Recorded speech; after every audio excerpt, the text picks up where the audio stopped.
we continue in English? Yeah. We'll continue in English, don't worry. Now, please, ladies and gentlemen, first of all, let me say thank you to Ivo and your group for inviting me here. I wish I had money in your bank, but unfortunately I don't. I have another treasure that I carry in my head that I would like to share with you. And what makes me even more happy is that I see a lot of children around here. Now, I have dedicated my life, or whatever is left of it, to the children of the future. Because I have spent 35 years of my life working in an industry, the pharmaceutical industry, and they do nothing but annihilate the population of this world. And why do they do that?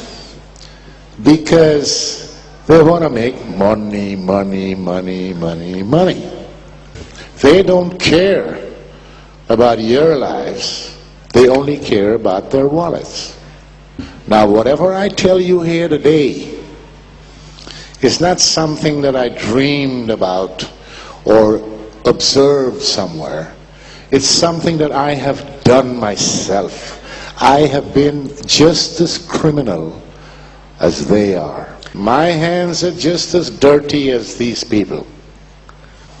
Now, all of you sitting here, answer me a question. When you go to the doctor,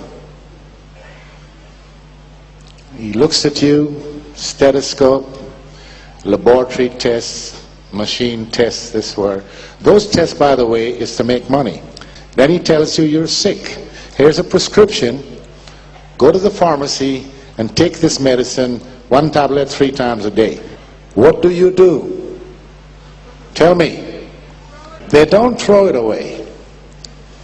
All of you here, you go to the pharmacy and you get your medicine and you take it, like the good citizen. But when you go to the car company to buy a car, you ask the salesman questions. If you don't get what you want, you don't buy the car. So why don't you ask the doctor, what is it he's giving you?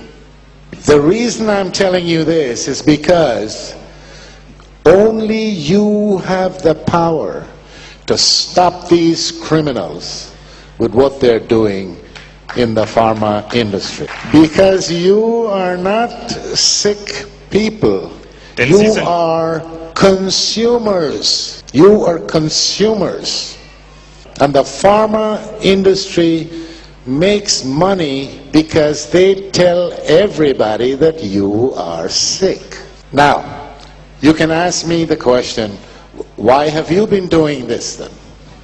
There are several reasons, and I'm not making any excuses. I was a bad boy. I was colored. I was young. I'm still colored. I got scared last night when the good doctor over here told me I look a little pale. I said, Jesus. Yeah, but she fixed it. It's okay. Well, at least up till now, it's coming. Anyway, the reason was that I was young. I was a colored man in the white world. I had to survive. The pharma industry gave me a good job. And I felt that I was in medicine because that's what I studied. So I started as a salesman. What was it? As a salesman. So I had a good salary. I had the car, the expense account. And as I moved up in my career, where I eventually became a director for a company in Sweden, the affiliate company of one of the largest and most evil pharma corporations in the world, Eli Lilly and Company. You may have heard of them. They're evil. And I can say that because I was part of the evil. So in those days, the money, I've been around the world, You ask me all the top hotels in the world. You ask me about all the big airports in the world, gourmet restaurants. I had a golden key to the wine cellar of the Opera Cellar in Stockholm, Sweden. The Opera Cellar is where the Nobel people have dinner. I mean, you can go in that restaurant.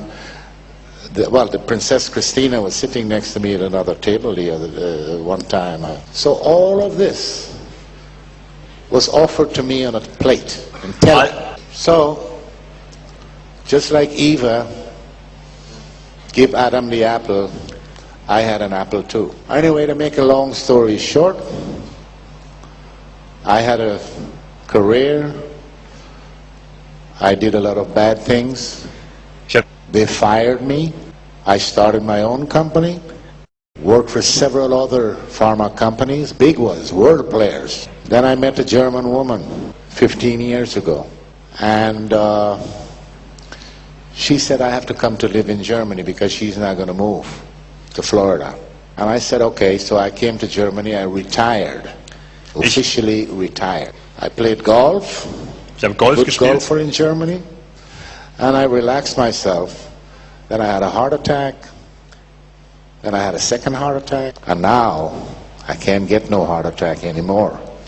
I have a titanium battery right here. So I can drop here today and my heart will still beat.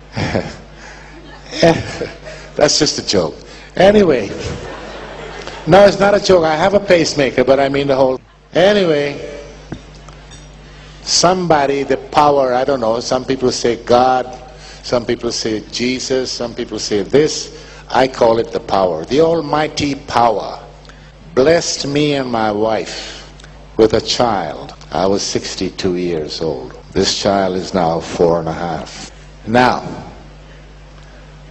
when this child was born, he went to the pediatrician after the 6 months to a year. They make a checkup.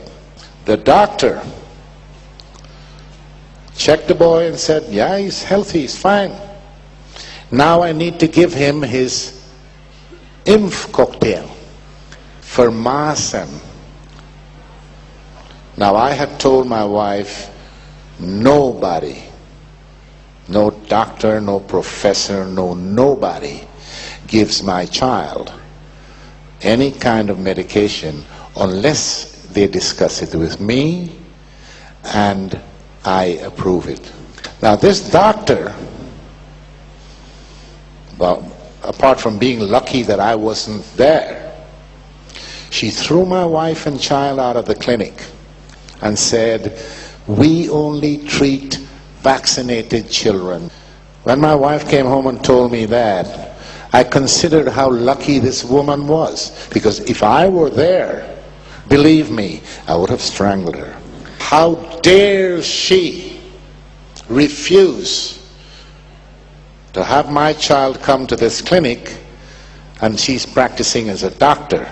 What happened to the Hippocrates, the oath of Hippocrates? When you become a doctor, you swear the oath.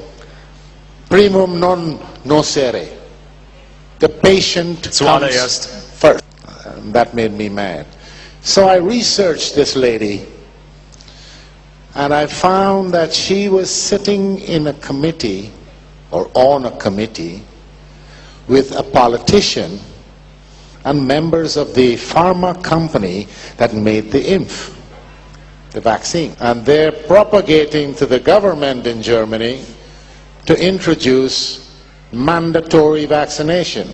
So I started to do some research on what's going on in Germany in the medical business. I've never worked there. I only lived there. I got my pension from Sweden, by the way. I don't get anything from the German state or anybody.